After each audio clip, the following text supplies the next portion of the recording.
ہر شخص جو ہوتا ہے وہ نبی کی لعنت میں داخل ہو جاتا ہے۔ سود لینے والے پر، دینے والے پر، اس کے لکھنے والے پر، اس کے گناہ پر نبی نے اور اللہ کے رسول نے اللہ نے لعنت فرمائی۔ چور پر لعنت فرمائی، تصویر بنانے والے پر، قوم لوط کا عمل کرنے والے پر، صحابہ اکرام کو برا کہنے والے پر۔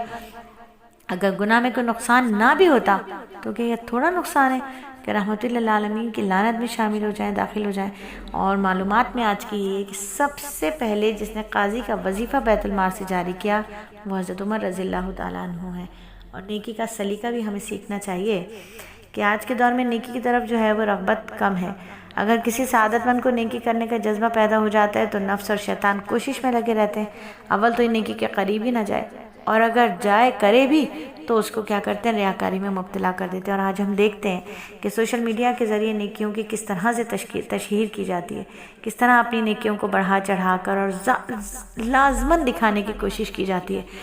تو قریبی رشتہ داروں کو پس پوچھ ڈال دیں گے صدقہ خیرات دیتے وقت، غیروں کو صدقہ دیں گے، رفاہی کاموں میں اداروں کو نوازا جا رہا ہے اور توجہ ہے یا نہیں ہے، اور یا پھر اپنے دیندار ہونے کی خوب تشہیر کرنا کہ میں اتنی دیندار ہوں، میں اتنی پردے والی ہوں، میں اتنے تقوی والی ہوں۔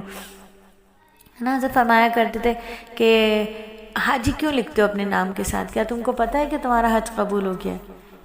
حافظ کیوں لکھتے ہو؟ کیا واقعی تم نے اپنے نام کے ساتھ حافظ لکھا ہے؟ تو قرآن جو اللہ کا کلام ہے وہ تم کو حفظ کا معنی ایسا ہے کہ یاد ہونے کے ساتھ ساتھ عمل میں آ گیا ہے۔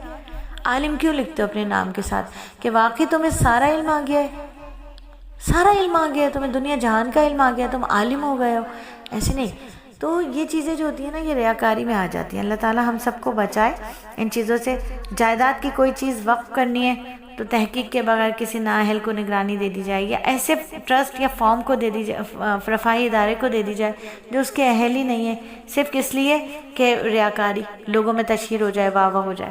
تو یہ تین چیزیں جو ہیں ان کو دیکھنا چاہیے، ان کے حصہ اللہ کی رضا کے لیے خاموشی کے ساتھ ایسے صدقہ، ایسا خیرات، ایسا نیکی کا کام کریں کہ ایک ہاتھ سے کریں تو دوسرے ہاتھ کو پتہ بھی نہ چلے۔ نیکی کا ڈھنگ جو ہے وہ آنا چاہیے۔ ہم یہ سمجھتے ہیں کہ ہم نیکیوں سے اپنا دامن بھر رہے ہیں، اور روز محشر معلوم ہوا کہ نیکیاں تو خلاف شریعت کر لی تھی، نیکی تو تھی لیکن خلاف شریعت ہونے کی وجہ سے کیا ہوگا، الٹا وبال ہو جائے گا، وبال جان بن جائیں گے۔ اللہ تعالی ہمیں ہر نیکی کو شریعت کے مطابق کرنے کی توفیق عطا فرمائے، آمین ثم آمین۔ اللہ ہم سب سے راضی ہو، پڑھنے سننے سے زیادہ اللہ رب العزت ہمیں عمل کی توفیق عطا فرمائے اور عمل ہمارا اخلاص والا بن جائے، آمین ثم آمین۔